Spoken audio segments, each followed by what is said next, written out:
ही घटना तुम्ही ऐकली असेल. गेल्या आठवड्यात चेंबूरमध्ये एका शाळेच्या बसवर भले मोठे झाड कोसळले आणि त्यात 11 वर्षाच्या एका निष्पाप मुलाला आपला जीव गमवावा लागला. यंदाच्या पावसाळ्यात मुंबईत झाडं पडण्याच्या घटना खूप मोठ्या प्रमाणावर वाढल्या आहेत. रोज कुठेतरी झाड कोसळल्याची बातमी आपण ऐकतोय. यामागचं सर्वात मोठं कारण सांगितलं जात आहे झाडाभोवती बेधडकपणे केलेलं कॉन्क्रिटीकरण. जेव्हा आपण झाडांच्या मुळांभोवती सिमेंटचा घट्ट थर ओततो तेव्हा जमिनीखाली पाणी मुरायची जागाच उरत नाही.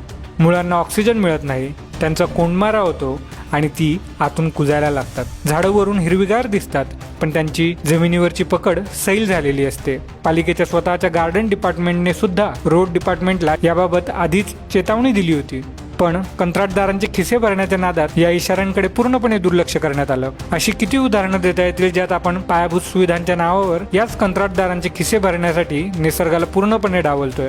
आज संपूर्ण जगाचं तापमान मोठ्या प्रमाणावर बदलत आहे. हवामान संकट दारावर येऊन ठेपलंय. अशा वेळी निसर्गाशी समतोल साधत विकास करणं अत्यंत गरजेचं आहे. पण आपल्याकडे उलट सुरू आहे. इथे कोस्टल रोड सारख्या अब्जावधींच्या प्रकल्पासाठी वर्षानुवर्षे जुनी मँग्रोव्हची जंगलं मारण्याची तयारी सुरू आहे. आपण लक्षात ठेवायला हवं, निसर्गाला विचारात न घेता होणारा आंधळा विकास सर्वात आधी सामान्य माणसाचा जीव घेतो.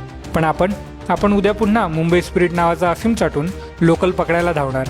जोपर्यंत मॅनहोलचं पाणी आपल्या घरात शिरत नाही किंवा आपल्या ओळखीच्या कोणाचा अपघाती मृत्यू होत नाही तोपर्यंत आपण जागे होत नाही. शेवटी एकच प्रश्न उरतो, मुंबईकरांचा जीव इतका अस्वस्थ झालाय का?